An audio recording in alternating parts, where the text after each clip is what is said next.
ladies and gentlemen. The story you are about to hear is true. The names have been changed to protect the innocent. Dragnet.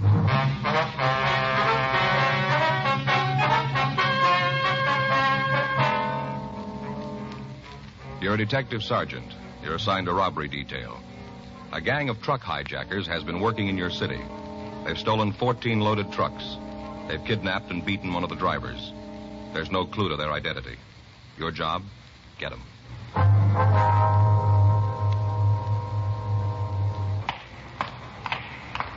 It was Wednesday, June 4th. It was warm in Los Angeles. We were working the day watch out a robbery detail. My partner's Frank Smith. The boss is Chief of Detectives Thad Brown. My name's Friday. We were on the way out from the office, and it was 9:47 a.m. when we got to the county hospital. Ward 419. Hi. Mr. Gilmore? Yeah. I know you guys? No, sir. We're police officers. This is my partner, Frank Smith. My name's Friday. Hi, do. Hello. A couple of stools over there. Drag them up. Sit down. I'll get him. Here you go. Thanks. How do you feel, Mr. Gilmore? Rough. Real rough. Feel like I've ridden 50 miles in the back of a ready-mixed cement truck. Weren't for the pills they'd be giving me, I think I'd go off my rocker. Mm-hmm. You want to tell us what happened? Yeah, as much as I can remember. Only goes so far, then there's a room full of black. If you'll tell us what you can, please. Yeah. Yesterday, that's when it was. Yes, sir. Yesterday morning. I checked in for work. Had a load I was going to take over to Phoenix. Supposed to shove off about 10:15. Did you know what you were carrying? Yeah. I saw the way bill.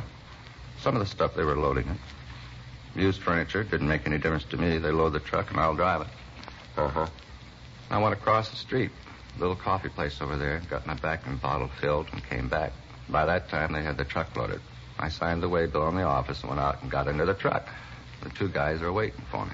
They were in the cab of the truck, then? Yeah, sitting there, kind of scrunched down so you couldn't even see them from the outside. Yes, sir. As soon as I opened the door, one of them had a gun pointed at me. Told me to get into the truck like there was nothing wrong. Just start the motor and get the truck away from me. Did they get out of the truck at that time? No, they were waiting for me when I got there. They told me to drive away, and I did. Wasn't going to mess around with them having a gun.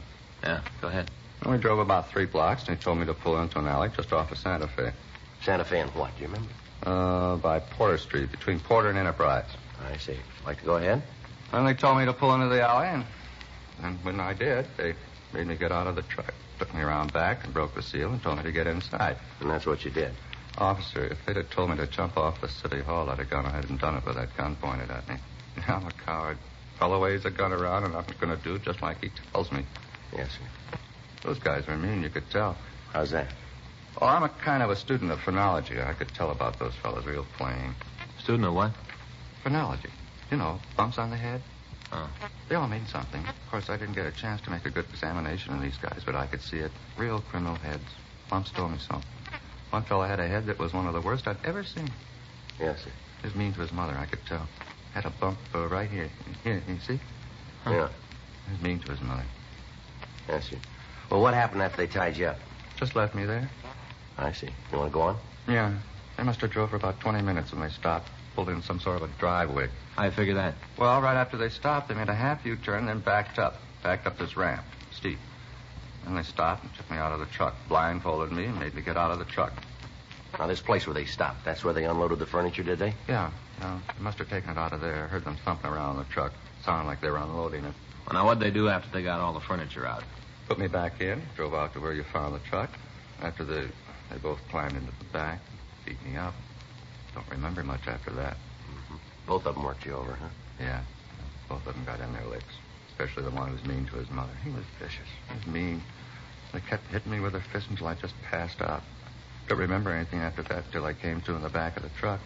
That's when I called the cops and the guys in uniform came out. I guess they're the ones who called you. Yes, sir. Now, is there any way that you might be able to tell us where they took you? You mean when they unloaded the furniture? Yes, sir. Well, I think maybe I got an idea. I tried to figure out how fast they was driving. And after you've been a driver for a while, you get to know. I'd say they was going about 20 miles an hour. We were still in town. My own guess is that they went out Alameda. Must have gone out Santa Fe and then turned on to Alameda. Mm-hmm. I remember hearing kids yelling. That'd probably be Santa Fe High School. Yeah. I guess we went out Alameda to maybe 43rd or 44th, and they turned right. Kind of hard to figure it then. The truck got tied up in traffic. It was hard to tell if they were stopping for that or they're just at a light. Uh-huh. But I'd say that they were up to about Avalon. Yeah. Maybe they went up to San Pedro. I don't think so. I'd say Avalon. Then they turned left and headed for Hawthorne. I'm not sure how far they went, but I'd figure maybe around Rosecrans, and then they turned a couple more times and they stopped and drove up that steep ramp. Mm-hmm. Now, you figure they ended up around Rosecrans and Avalon. Yeah. Guess that's not much help, though, huh? Well, it gives us an idea where to start looking. Well, a couple other things that might help you. What's that? Well, it seems that when we started to back up the ramp, I heard a bump, like they backed into a car. They didn't hit it hard, but I bet they did hit a car. Yeah. After that, they pulled the truck forward and stopped and backed up again. This time they scraped into the side of a house. I could feel it run along the side of the truck. It sounded like they might have torn up some of the wood on the house. Yeah. Will that help any? Yes, sir. We'll have our crime lab check the truck and see if they can come up with anything. Sure hope you can. Oh, you talked to my boss yet? No, sir, but he's been notified, we understand. I bet he's plenty sore about it. Well, we wouldn't know about that, but he should understand that it wasn't your fault. He should, but he won't. I know. That right? Yeah. He doesn't understand anything that doesn't go on his way. Spotted a mile off. What's that, sir? His head. All kinds of bumps.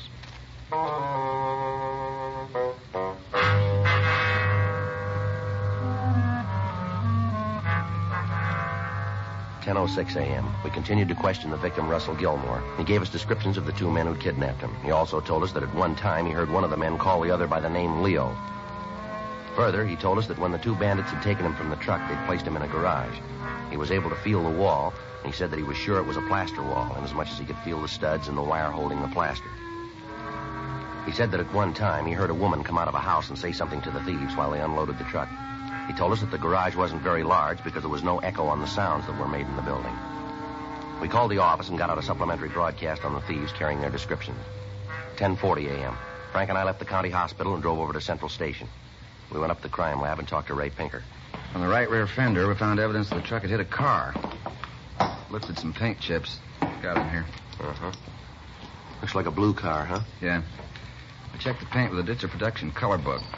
Here, I'll show you. I got all the paints cataloged by color. Uh-huh. Here. This is the one. Yeah, but Ray, there are a lot of blues here. How can you be sure this is it? Well, here. You see they got a color patch on each page in the book? A hole in the patch? Oh, this little hole here, huh? Mm-hmm. Well, we just put this chip we lifted from the truck in the hole. I'll lay it down. Get this lamp. There. Color matches. Get them the same light, and you can see they're the same paint. Huh. Look at that, Joe. Same. Yeah, I see. Well, what do we got out of it, Ray? Car the truck hit was a 1953 Hudson Jet. It was a single-tone car. You know, the top color matches the body color. Yeah. They only use this on one-color cars unless you got a special order. Uh-huh. Did you find any house paint on the side of the truck, Ray? Yeah. Over here. Might be able to do a little better on that for you. Uh-huh. House the truck ran into is about 36 years old. Might be a little more than that, but it's right around there. How could you come up with that? Been painted 18 times. Figure once every 2 years, you come out with 36. Yeah, but how do we know it's been painted every 2 years? We don't, Frank, just guessing. But the layers of paint are pretty even. Might indicate they did it regularly. You know, didn't let the paint go too far before they redid it. Oh, yeah. Here are the chips of the house paint. Here, I'll put one of them under the microscope. Here, take a look, Joe. Okay. You see okay? I haven't got a... I'll adjust it. Yeah. I see what you mean. Now, you notice the first coat was a cream white. Mm-hmm. And they stuck pretty much to that for the next half dozen paint jobs. Then they changed to a barn red. Then to a green, then back to cream white. And that goes on for 3 layers, and then to the blue that's on it now. Yeah. Mm-hmm. Well, Ray, if we find the house, can you tell us if it's the same one? It shouldn't be too hard. Aren't many of them around. Well, how many? Well, 18 coats would be 18 factorial. That's multiplying 18 times 17 times 16 times 15, so on to times 1. I got it worked out for you. I hope you have. I'm Here. not with you at all. Here. Well, look. Works out to 1 in 6 quadrillion, 402 trillion, 373 billion, 705 million, 728,000 chances of finding its twin. Oh. That's pretty long odds. Well, if every man, woman, and child on the face of the earth owned 10 houses apiece, there wouldn't be another one like it.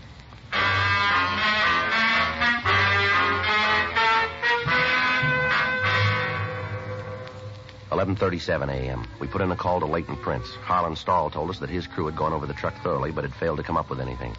We contacted the stats office and asked them to make a run on the M.O. that the thieves had used. They told us that the results would be ready for us late in the afternoon. We contacted hit and run detail, but there'd been no reports that could have been the car that the truck had hit. We went to the office and got a large map of the city, and then we drove out to the county hospital to talk to the victim again. We asked him to trace his movements while he'd been held prisoner in the back of the truck. He drew a line down Santa Fe Avenue, up to Alameda, then over to Avalon Boulevard on 43rd Street. From there, he traced the streets down to Rosecrans Avenue. He drew a circle on the map centered on the intersection of Rosecrans Avenue and Avalon Boulevard. He told us that we'd find the house we were looking for inside the circle. Before we left him, we made arrangements for the mugshots to be taken to the hospital for him to check for a possible identification of the suspects. 12:40 p.m. We contacted Records and Identification Division and asked them if they'd had any luck on running the name Leo. We were told that they had 3 possibles for us. The addresses on the packages were not in the area that had been circled by the victim, Russell Gilmore. We got in touch with Lieutenant Jack Smyers and filled him in on the developments. He called Metro Division and made arrangements for 3 additional teams of men to work with us in a search of the streets within the circle drawn by the victim. He also contacted the divisional commanders and asked for their cooperation. The men were instructed to find a residence with a steep driveway leading to a detached garage. The house would have a wooden porch on the right side of the house as it faced the street. There would be damage to the wood on the porch. Also, there was a possibility that a Hudson automobile would be parked either in the driveway or on the street right next to it. The car would have some damage done to it. 5:15 p.m. Frank and I got back to the office from the search area. Man, I'm sure tired. Oh, I'm with you. A lot of streets out there. Yeah, a lot of houses on the streets. Wonder how the guys from Metro are doing. I don't know. I'll get it. Robbery Friday. Yeah. Just a minute. Let me get there. Yeah, okay. Hang on to it. We'll be right out. Right. Well, the Metro boys did some good. Huh? The house. They found it. The address given us on the phone was 1486 Cedar Street down in Compton. It took us 35 minutes to get out there from the city hall. The officers from Metro Division Reserve stood by until we got there.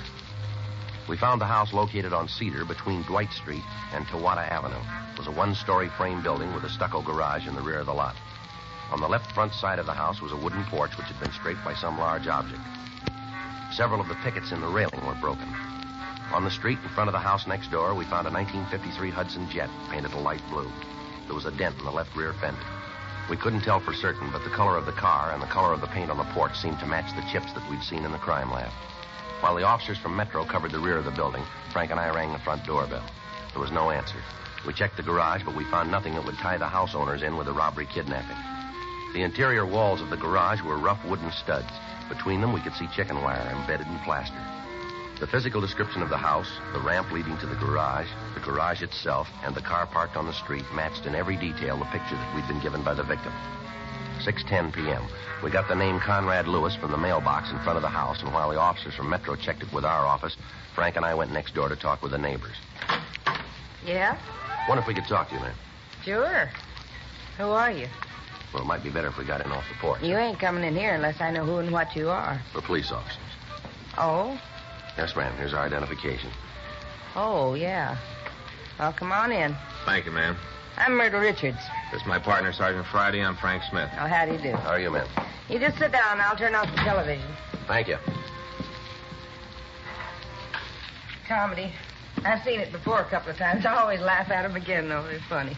Yes, ma'am. It's a great boon to the people, television. This one's only 12-inch, but I think maybe next year I'll get a bigger one, maybe even color.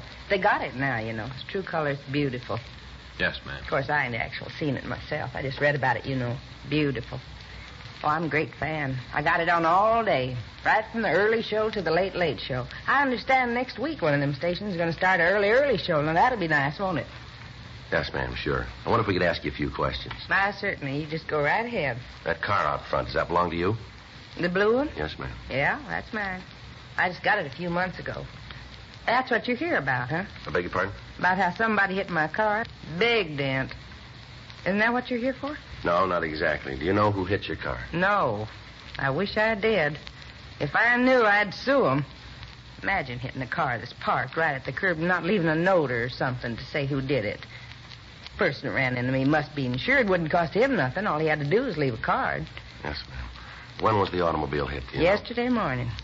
I walked down to the market to do some shopping and get some things for dinner, pretzels, potato chips, things to eat while I watched the TV.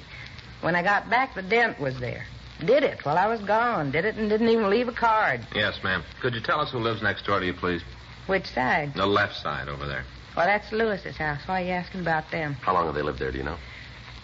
Yeah, I guess it's been about 10 years. They moved in right after Conrad. That's Mr. Lewis, right after he opened up the new store. What line of business is he in? Well, he got some kind of a shipping business.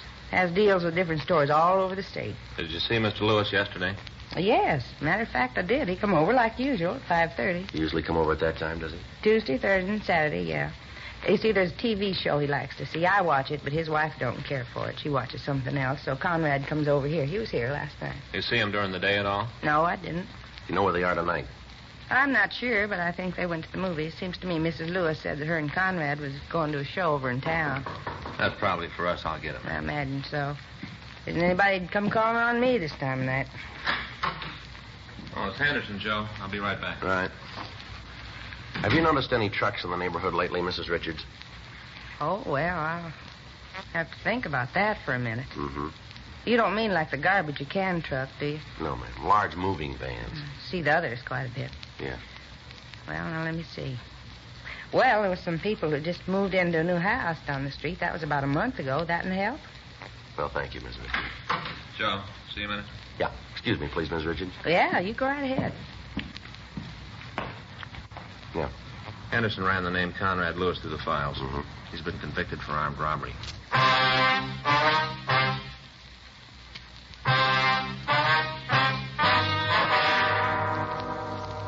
The record showed that Conrad Lewis had been arrested for suspicion of armed robbery 10 years before. He'd been brought to trial, convicted, and sent to San Quentin. He'd served 6 years, and then he'd been released. He was not on parole at the time. Frank and I parked our car down the street from Lewis's house, and we waited for him to return.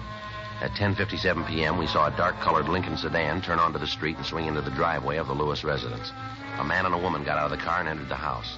Frank and I waited a few minutes, and then we walked up to the front door and rang the bell. Yeah? You Conrad Lewis? Yeah, that's right. Who are you? Police officers like to talk to you. Sure, come on in. What's this all about? Something wrong? Do you own a truck? A truck. Do you own one? No. You mind telling me what this is all about? Can you account for your time since Monday night? Why? Can you? Look, I don't know what this is all about, and I'm not going to tell you a thing until you let me know what you want. Now, what do you want? The answers to those two questions. 12:15 a.m. It had been only a little over 48 hours since Russell Gilmore had been kidnapped and beaten, and we had a suspect in custody. However, Lewis refused to admit any complicity in the crime. We talked to him for several hours, but he told us nothing. He admitted that he'd been arrested before and that he'd served time in San Quentin. However, he stuck to his statement that since his release, he'd done his best to live by the law. With the evidence at hand, he was booked at the main jail on a charge of suspicion of violation of Section 211 PC. We obtained the keys to his place of business, and Frank and I went out to check it. It was a large wholesale store selling used furniture. A search of the premises failed to turn up any of the stolen merchandise. While Frank went through the stock rooms, I checked the business ledgers. Nothing back there either, Joe. How'd you do? Well, according to these, Lewis does a big shipping business. That's what the woman next door told us. Yeah, he's been making shipments up to Oakland regular. Books tell what they were? Yeah, right here. He's been sending large lots of used stuff to a place on MacArthur Boulevard. There's a whole list of it here. Tables, living room sets, TV sets. Better get in touch with the police up there and have them check this place out, huh? Yeah. Without that stolen property, we're not going to have a very good case against him. You got the address of the place up north? Yeah. Let's go back to the office and get a call in. Right. Sure hope they come up with the answers. Well, if they don't, we might be in trouble. Yeah? The DA's office is liable to throw the whole thing out. Thursday, June 5th, 8:20 a.m. We put in a call to Captain of Inspectors Tony Bolger in Oakland and asked him to check on the recipient of the furniture shipment from Lewis. We also gave him as detailed a description of the stolen merchandise as we were able to obtain. In the meantime, Lewis had been admitted to bail and was released. Thursday, 11:15 p.m. Frank and I got back to the office from checking a lead on one of the suspects who'd driven the truck. I got it. Robbery Friday. Yeah. Yes, it is. All right. Tony Bolger from Oakland. Let's hope we called it. Yeah. Yeah, Tony. Yeah? Well, what'd he say? Well, that's the way it looked from here. What? Yeah, right. Okay, thank you. How about it? When you talk to the man who bought this stuff, he's clean. How about the merchandise itself? It's all stolen.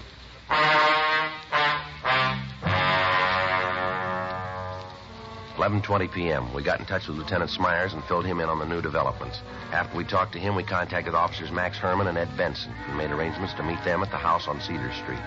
It took us less than half an hour to get out to Compton. The other officers were there by the time we arrived. While they covered the back door, Frank and I went up to the front. You think he knows it's us? I don't know. Try it again. Well, the car's in the driveway. We know he's in there. Wait a minute. Sounds like somebody's coming now. Yeah? What are you doing out here? Aren't you guys ever going to get off Mind my if we back? come in and talk?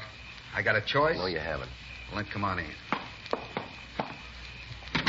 You want to go through the house again? That won't be necessary. Yeah. Well, I'm glad of that. What's it about this time? Same as before. Maybe you better spell it for me. We can go that route if that's the way you want it. Go ahead. I like fairy tales. All right, we got a report from a victim who was robbed and kidnapped. He was able to give us a description of this house, of your garage, and of the whole setup. You've been on a spike again. You're seeing things. We took a sample of the paint from your front porch. It matches paint found on a truck that was hijacked. A lot of houses in L.A. Not painted like this one. You think you're going to send me to the joint with a batch of paint? It's going to help. Look, cop, you know I've been the rounds. I've seen enough trouble to know it's rough to get a conviction with circumstantial evidence. That's all you got with me, nothing more. Now, why don't you go home and I'll just forget you were here tonight? We got the plant. What? We got the plant. They moved in on it. The man you sold the stolen furniture to is willing to testify. You know we got you cold. Now, why not cop out? That's the way it hangs, huh? That's the way. All right, I'll get my coat and go Just with point it out. We'll get it for you. you. In the closet. Never mind. He's making a point of it. Oh. Outside. He's in his car. Yeah, come on.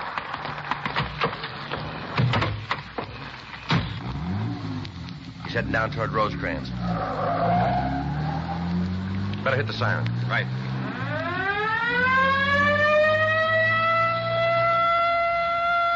He's turning onto Rosecrans. Take a left. I got him. See him? Wait a minute. Yeah, up ahead there. Try a shot? Better not. Too many people around. Can't you close in on him? I think we're pulling up. Making a turn. Yeah. Stay with him. Hang on. It's a dead end, Frank. Yeah. He's in trouble, Joe. Come on. Well, let's get him out of there. Yeah, that door's stuck. Wait a minute, I'll give you a hand. There. Can you get him? Better call an ambulance. The motor's in his lap. Still alive? Looks like it. Can you help me here? Yeah, let me get in there. All right. Come on, let's put him down here. Yeah. All right, take it easy, Lewis. I'll call the ambulance. Right. Take it easy, Lewis. We've sent for a doctor. I didn't see the sign. I didn't know the street didn't go through. Lousy break. A lousy break. I'd have made it if I stayed off the street. You'd never got me if I'd stayed off the street. I just turned the car and all of a sudden I was on a dead end. Afraid you're wrong there, mister. Huh? You've been there a long time.